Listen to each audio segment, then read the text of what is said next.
Salut YouTube, c'est Super Boki. Aujourd'hui, nouvelle petite interview. Donc je rappelle un petit format qui est censé durer 15-20 minutes où je reviens sur le jeu vidéo avec un invité. Aujourd'hui, j'ai la chance, le privilège, l'honneur, que dis-je, d'accueillir Ace Bunny, podcasteur jeu vidéo. Salut Ace, comment ça va? Bonsoir. Meilleure Bonjour tout le entrée. monde. Je pense que je vais maintenir cette entrée maintenant pour les podcasts. Et bien voilà. Cette voix est très aiguë. Que ce soit dit, que ce soit fait. Alors, Ace, donc podcasteur, jeune podcasteur, du moins si on présente ce nouveau podcast qui est Backup Memory Cartridge. Tout à fait, BMC pour faire plus court. Oui, comme Devil May Cry. Non,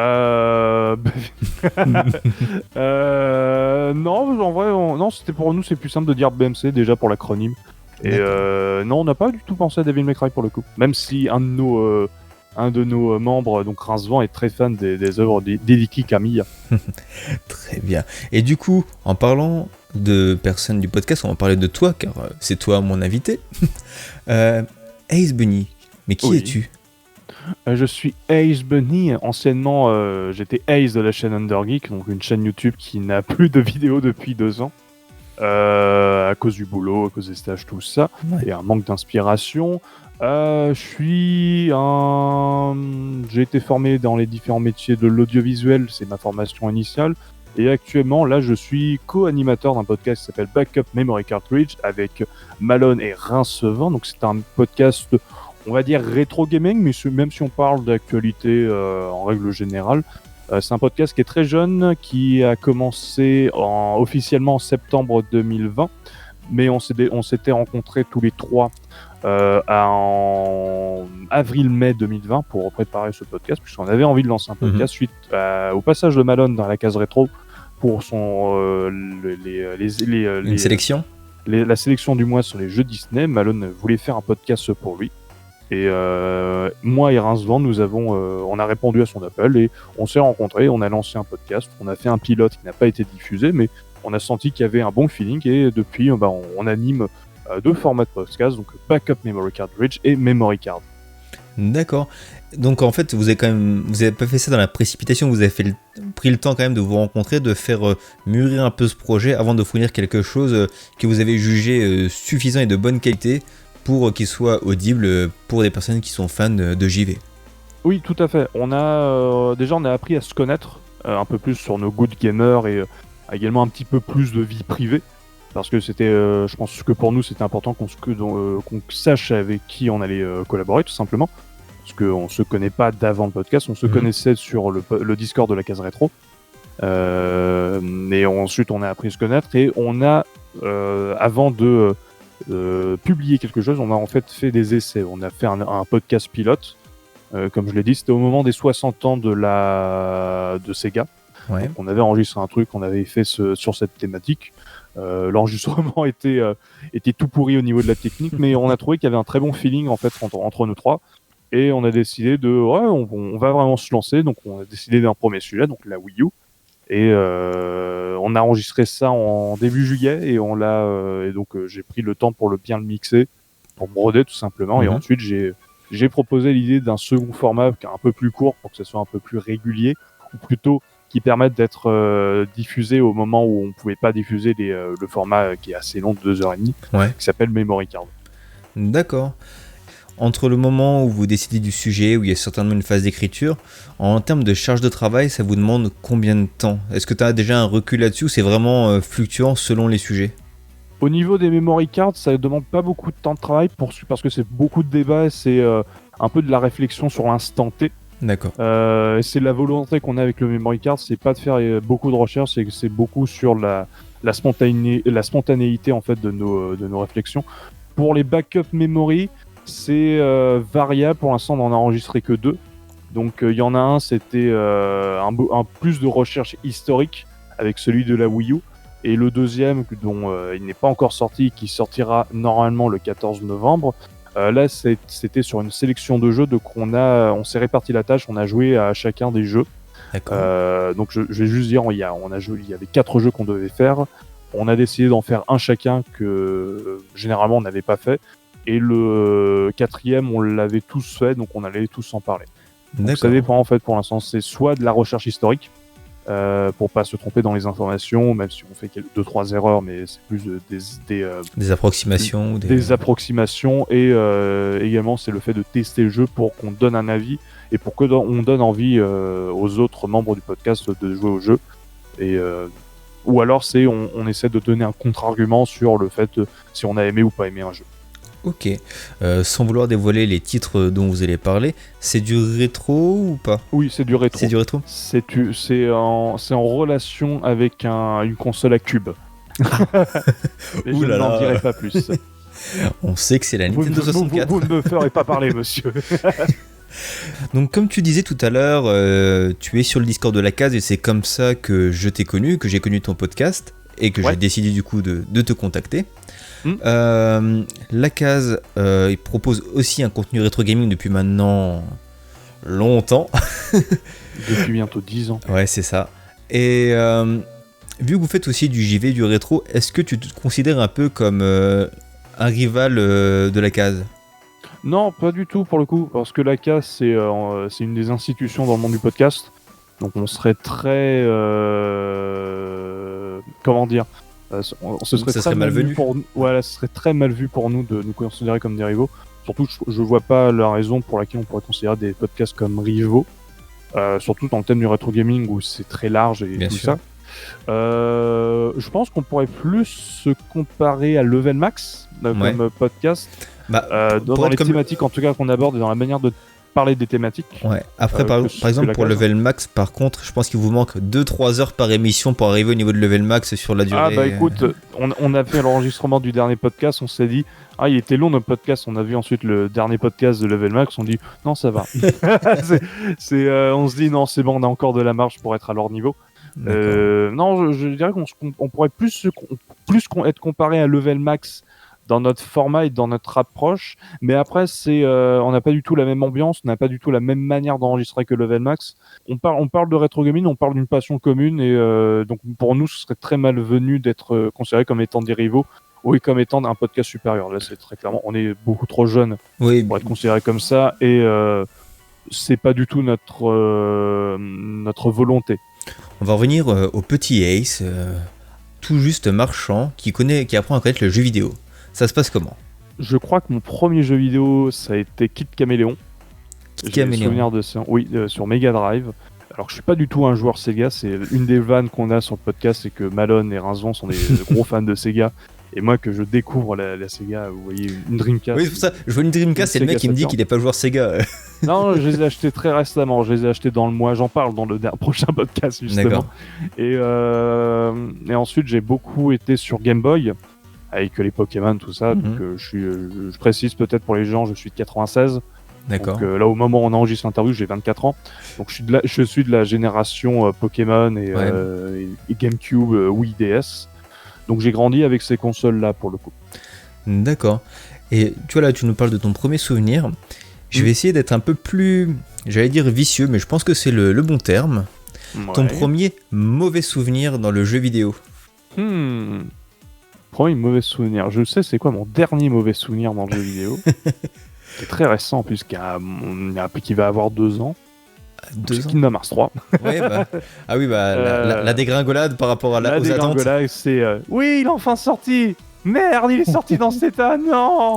Et c'était assez mon premier mauvais souvenir de jeu vidéo. Je sais pas pour le coup. Mais le dernier souvenir me va aussi très bien. C'est le dernier souvenir que j'ai de mauvais jeux vidéo. On en a parlé dans le Memory Card sur le Day One, justement, parce que c'était un jeu Day One. Et en fait, on s'est rendu compte qu'on a arrêté de acheter Day One pour des jeux qui nous ont déçus. Et non, le premier mauvais souvenir, en vrai, je le vois pas. Je dirais que le premier mauvais jeu que j'ai eu, c'est Fort Boyard sur Game Boy Color. C'est un gros jeu de merde. Et mon frère, qui est plus âgé, lui a eu Pokémon Or. Bâtard. Ah oui. Et donc j'ai eu Pokémon Argent, je dirais que c'est ça mon premier mauvais souvenir. Mais en vrai, non, là, je pense que j'étais beaucoup trop jeune pour moi. Non, mais je pense que Fort Boyard, je peux l'entendre. Moi, je l'avais sur PC à l'époque et je trouvais ça divertissant parce que c'était une sorte de jeu où il fallait aller faire un peu comme Versailles ou Pharaon. Oui, je vois. Ouais, donc c'était assez sympa. Enfin, assez sympa. Assez divertissant. Mais oui, sur Game Boy Color, c'était un peu plus compliqué, on va dire. pour pas dire mauvais. Pour rester dans le thème jeux vidéo et présentation du jeu vidéo, je t'ai demandé de penser à une petite Madeleine de Proust que tu pourrais nous présenter. Bah, ma Madeleine de Proust, c'est la génération 128 bits en règle générale. Donc PS2, Xbox, GameCube, surtout la GameCube. La GameCube, c'est peut-être ma console de cœur en règle générale. Déjà, le design est trop beau. C'est un des meilleurs designs dans l'histoire du jeu vidéo en termes d'esthétisme, je trouve. La console avait une puissance pour son design qui était vraiment très impressionnante. Le format mini DVD, même si au final c'était un mauvais choix sur ce que je veux dire, parce que le format mini DVD sur l'instant, au final ça permet d'avoir des jeux qui chargent très vite et des trucs de loading qui sont très cool. Un problème qui est maintenant récurrent avec notre génération et le SSD. Et Nintendo elle l'avait réglé déjà à l'époque avec de l'optique, ça qui est hallucinant quand il réfléchit en fait. Ouais. Et non, c'est vraiment en règle générale, pour moi, c'est la GameCube qui est ma Madeleine de Proust. Et je suis en train de la redécouvrir, je suis en train de faire un PAL 7 de cette console. Ah donc, oui. Là, actuellement, je crois qu'il y a 450 jeux à peu près, j'en suis à 123. Ah, c'est quand même un bon début. Oui, j'avais quand même une trentaine de jeux de mon enfance. D'accord. Donc j'avais pas de quoi me plaindre. Et là, je suis en train de m'acheter des classiques et également des petits perles rares qu'on n'achète pas forcément, des petits jeux à licence qui sont sympatoches. Ouais. Comme Ratatouille, qui est le dernier jeu GameCube sur PAL. D'accord. Qui est vraiment sympa pour le coup. Jouer à la version PSP, c'est la meilleure version d'ailleurs. Et ou alors des classiques, genre les Resident Evil version GameCube qui sont très cool. Le 4 est un chef-d'œuvre absolu, que j'avais déjà découvert sur Wii, et la version GameCube, elle est incroyable. Et en règle générale, ma Madeleine de Proust, c'est la génération 128 bits de la GameCube. Et aussi de la Game Boy Color avec la meilleure génération de Pokémon, à savoir Ruby, Sapphire, Emerald, qui a le meilleur moteur de Pokémon jamais fait. C'est maintenu, je le maintiens. Non mais ça, je veux bien te croire. Et tu vois, c'est là qu'on voit un peu le gap générationnel, car je suis un peu plus vieux que toi, ce qui peut se voir un petit peu. Moi, je suis... Et moi, je suis plus la génération d'avant, où tu vois, je suis arrivé sur Rouge et Bleu. Ouais, j'étais Rouge et Bleu. Hein, où j'étais tout gamin, je devais avoir 10 ans. Et en fait, après j'ai fait Or et Argent. Et là tu vois, j'arrivais déjà à fin du collège. Et c'est après que j'ai lâché Pokémon. Et je doute pas qu'il soit arrivé vraiment à maturité en termes de moteur, en termes de design à la génération d'après. Mais c'est une génération que j'ai totalement zappé, parce que tu vois, quand t'arrives à la fac, j'étais plus dans le truc où je me disais Day One, je prendrais un Pokémon, tu vois, c'est... Je vois ce que tu veux dire. Le dernier jeu Pokémon Day One que j'ai arrêté d'acheter, c'est Diamant et Perle. Et ensuite, j'ai pas fait les autres générations Day One, j'ai attendu. Ouais. Et là, je suis en train de me redécouvrir les générations que j'ai pas faites, notamment la 5ème, donc Noir, Blanc et Noir et Blanc 2. Noir et Blanc 2, c'est monstrueux. Hein. Pour moi, c'est les derniers grands jeux Pokémon qu'on ait fait. Le moteur, il est impeccable. D'accord. L'histoire, elle est cool. Le challenge, il est là sans être trop dur. Et je pense que c'est à partir d'XY que Pokémon dégringole au niveau de la licence. Eh bien écoute, je te propose, pour finir d'apprendre à te connaître, de te poser quelques questions pêle-mêle à choix, où tu devras répondre de manière spontanée et argumenter très brièvement. J'adore les QCM. Ok, très bien. Donc là, je pense que j'ai déjà ma réponse. Wii U ou PS Vita ? Wii U, mais j'ai une PS TV et alors là, j'ai juste une PS Vita avec moi. Ouais. Qui a une histoire incroyable, je la raconterai pas, mais elle est géniale, l'histoire de cette PS Vita. Ah là là, mais Wii U pour le coup. Quel homme de teasing. Vous pourrez le voir dans les bonus de Memory Card. Juste après le générique pour connaître l'histoire de cette PS Vita. On parlait du Day One. Ouais. Est-ce que maintenant tu serais plus pour acheter une PS5 Day One ou une PS4 à prix sacrifié ? Une PS4 Pro à prix sacrifié. J'ai déjà une PS4. Rétro ou nouveau ? Rétro. Question un peu taquine. En 2020, tu préférais voir un GTA 6 raté ou un FIFA 22 plein d'innovation ? En vrai, j'ai envie de te dire ni l'un ni l'autre. Après, je dirais que mieux vaut un bon jeu, donc je dirais le FIFA 22. Ouais. Mais avec plein de nouveautés. Donc autant prendre le bon jeu, quoi. Ouais, parce que je dis ça, c'est un peu taquin, c'est parce que FIFA, maintenant, depuis 5-6 ans, c'est des patchs et mises à jour d'équipe, en fait. Oui, je sais, mais autant avoir... Pour les gens qui aiment le football, autant avoir un très bon jeu de football. On est d'accord. Tu serais plus Ace Combat ou Asterix? Astérix. Partout Tatis, Astérix, viens là, Obélix. Oh non, j'ai pas envie. Quel animateur? Rip Carrel. Final Fantasy VII, ce serait pas un jeu surcoté? J'ai pas fait, je peux pas dire. Ah, tu l'as pas vu venir celle-là? Eh ouais. Non, j'ai pas fait, donc je peux pas dire. Après, t'es Team Nintendo, donc j'aurais dû m'en douter. Ouais. Pour terminer, le podcast fonctionne plutôt bien. Quel avenir est-ce que tu te projettes déjà sur l'avenir de ce podcast, sur comment tu le vois évoluer, s'il a une date de fin ou pas Pour le coup, non, c'est encore beaucoup trop tôt. Le podcast a techniquement moins de 2 mois. D'accord. Pour le coup, donc on peut pas se projeter, moi, Rincevent et Malone. Il peut très bien continuer pendant 10 ans comme il peut s'arrêter dans 6 mois. C'est ça que je veux dire, c'est qu'on ne sait pas pour le coup.